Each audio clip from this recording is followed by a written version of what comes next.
अध्याय पहिला, मच्छिंद्रनाथाचा जन्म. मच्छिंद्रनाथाचा जन्म कसा झाला तर कवी ध्यान करीत होते. यमुना नदीत मत्स्यांनी ब्रह्मतेज गिळले होते.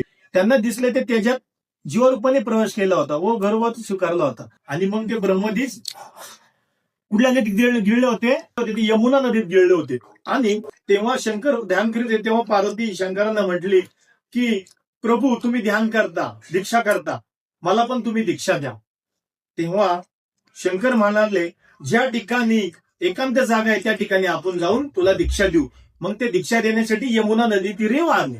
आणि तिला पार्वतीला दीक्षा देताना तिला म्हटले मी दिलेली दीक्षा तुला कळली का? तेव्हा यमुना नदीवरून आवाज आला, हो हा. तर तेव्हा ते कवी नारायण त्यांचं ते ब्रह्मतेज गिळलं होतं त्या अंड्यातून तो आवाज आला.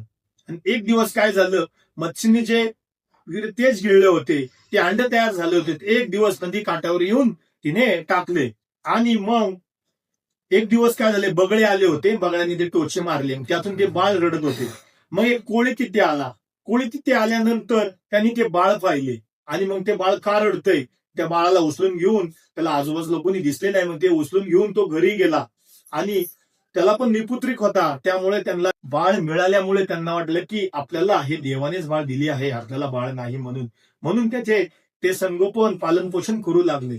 आश्चर्याची गोष्ट अशी, शारदोत्वा ही ती गृहिणी होती, त्यांनी ते बाळाला कोटताच तिला पाना फुटला. मग ती बाळाला दूध पाजू लागली. आणि मग ते बाळ हळूहळू मोठे होऊ लागले. आणि मोठे झाल्यावर 5-6 वर्षात झाल्यावर ते बाळ आपल्या वडिलांसोबत मासे पकडायला नदी तीरावर जात असेल. एक दिवस असे झाले, त्यांच्या वडिलांनी ते मासे पकडण्याचे जाळे टाकले.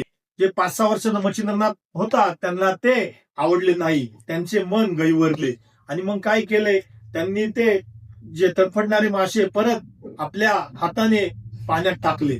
हे त्याच्या वडिलांनी पाहून त्याच्या कानशिलात मारली, म्हणजे कानाखाली मारली. अरे असे तू केले तर खाशील काय, भीक मागून खाशील का? मग त्याच्या मच्छिंद्राच्या मनात विचार आला, अरे असे तडफडणारे मासे खाण्यापेक्षा, दुसऱ्याला मारून खाण्यापेक्षा मी भिक्षा मागून खाईल.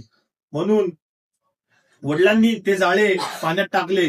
तेव्हा त्यांनी त्यांच्याकडे पाठ फिरवली आणि घनदाट जंगलात जाऊ लागला आणि थांबू लागला.